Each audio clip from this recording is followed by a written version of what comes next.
city is actually named after the river, not the other way around. The river came first. Second thing you should know, this is the birthplace of the skyscraper. Now when I say that, I'm not saying we invented tall buildings. Tall buildings have been around for a while. But skyscrapers are something particular. Tall, narrow buildings with a steel framework to hold up their weight instead of very thick walls. They have elevators because who wants to walk up 16 flights of stairs? They got electricity. All of these ideas had been put together by themselves beforehand, but the first time they were all used together was right here, downtown Chicago, in 1886, the Home Insurance Building. 12 stories, steel framework, elevator. What you're seeing over here, this is every style of skyscraper that has ever existed. 140 years of continuous architectural development. It looks pretty good. Now this area right in front of us is not particularly historical because this neighborhood was industrial until the 1970s. Everything over here was warehouses and factories, everything over there, gigantic rail yard. Now, Streeterville, Lakeshore East, two of the more expensive places you can live in Chicago. Getting substantially more expensive, by the way, with the construction up ahead to our left of Vista. Also, wow, these segues are dramatic. Right. So Vista, the building under construction directly in front of us here, is going to be the third tallest building in the city. It should be completed about 2020, and it's about like 80%, 75, 80% done. That's how tall it's going to be. So, Vista is going after the high-end luxury market. The cheapest thing in there was a one-room studio that sold for $980,000. The most expensive thing was a two-condo deal that's being put together for like $280,000 or $228 million. There it is. To be clear, not the average home value around here.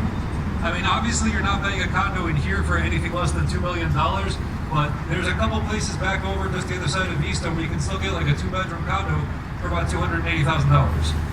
Your monthly assessments are going to be absolutely insane, but you can buy it for that much. It's just that this building is deliberately targeting the ultra mega wealthy rich people who have been draining money from the global economy for the last 30 years, enriching themselves at our expense and impoverishing the rest of us. But we get really nice skyscrapers out of it, so decent trade. And this in particular, I'm very excited about because this is designed by Jeannie Gang. She's great. She's done a ton of really cool stuff in Chicago. We're going to see her very first skyscraper here in a second. She likes messing with the structure of her buildings, and when this is completed, this is going to be the tallest building in the world by a woman architect. So I'm pretty stoked about that.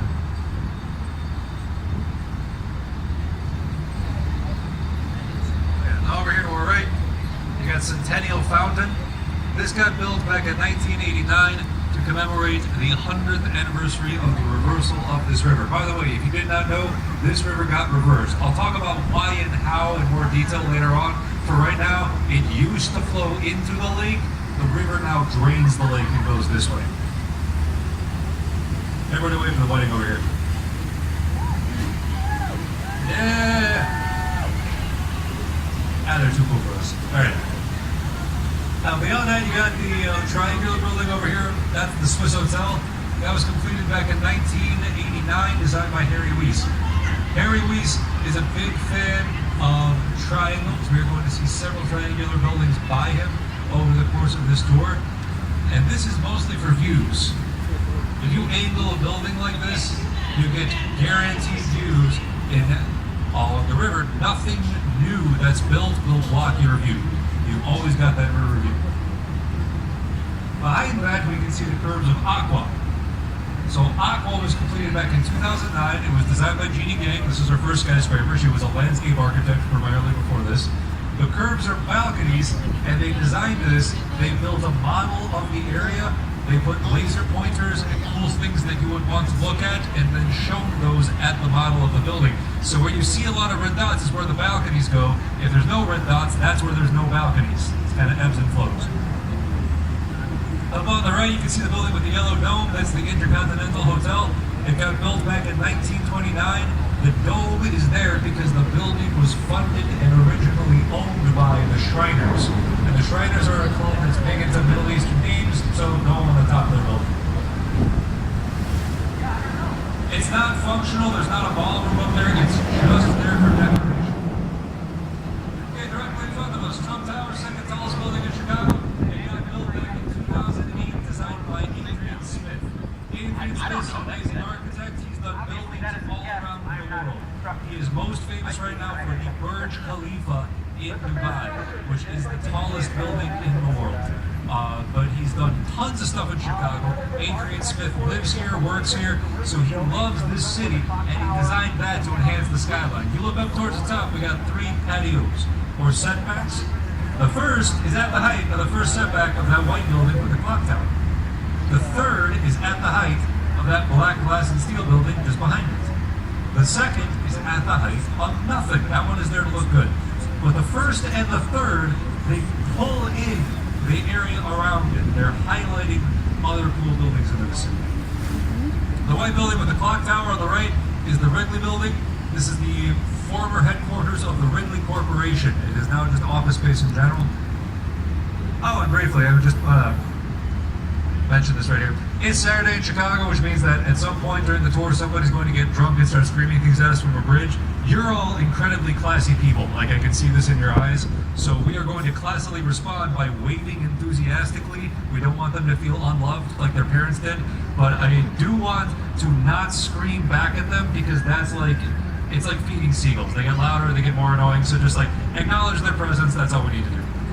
Now the white building again, this is the Wrigley Building, and it is modeled after La Giralda, the Giralda Tower in Sevilla, Spain. And keep that in mind for a second, that this is based off a cathedral tower from Spain. And then look over to your left. You can see this building with the curved front, the